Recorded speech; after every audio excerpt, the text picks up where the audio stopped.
3 akuza rëndojnë mbi efektivin e forcave shqiponja të Fierit, i cili është hetuar në gjendje të lirë, madje vazhdon punën si efektiv i forcave të rendit në Fier.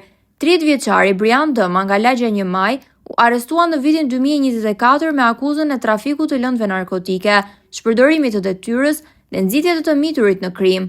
Megjithëse nga kontrollet e ushtruara nga AMP në banesat e tij dhe të afërmve nuk u gjet lëndë narkotike, hetimi më tejshëm i prokurorisë së Fierit provoi se Dëma ka konsumuar veprat penale për të cilat akuzohet. Rasti efektiv i të shqiponjave rëndohet me përfshirjen nga ana e tij në aktivitet të palishëm të një të mituri, madje duke shfrytzuar pozitat sociale të dobta të këtij të fundit. Sipas prokurorisë, efektivi kishte rekrutuar të miturin fillimisht për marrje të informacioneve në kuadër të detyrës së tij si efektiv policie, por më pas ka kërkuar nga 17 vjeçari të shpërndaj drogë, duke qenë se i mituri ishte vetë përdorues droge dhe vinte nga një familje me të ardhura të ulta ekonomike, thot prokuroria. Dëma e ka shfrytzuar këtë situatë për ta bindur 17 vjeçarin të shpërndante drogë. Mbi efektivin 30 vjeçar rëndon akuza e prodhimit dhe shitjes së narkotikëve, shpërdorimit të detyrës dhe shtytja e të miturit në krim.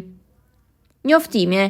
Në përfundim të hetimeve mbi procedimin penal numër 380 vitit 2024, u arrit të provohet se punojësi i policisë i njësisë së posaçme Shqiponja BD me qëllim shitjen e lëndës narkotike ka bërë të gjitha veprimet për të rekrutuar nxënësin e H, përdorues i lëndëve narkotike me probleme familjare dhe në vështirësi ekonomike. Duke njohur varësinë e këtij të fundit dhe duke përfituar nga cilësitë e tij si punonjës i Shqiponjave, i pandehuri BD në fillim e rekruton të miturin për t'i dhënë informacione policore, por qëllimi kryesor ishte përdorimi i tij për shitjen e narkotikëve.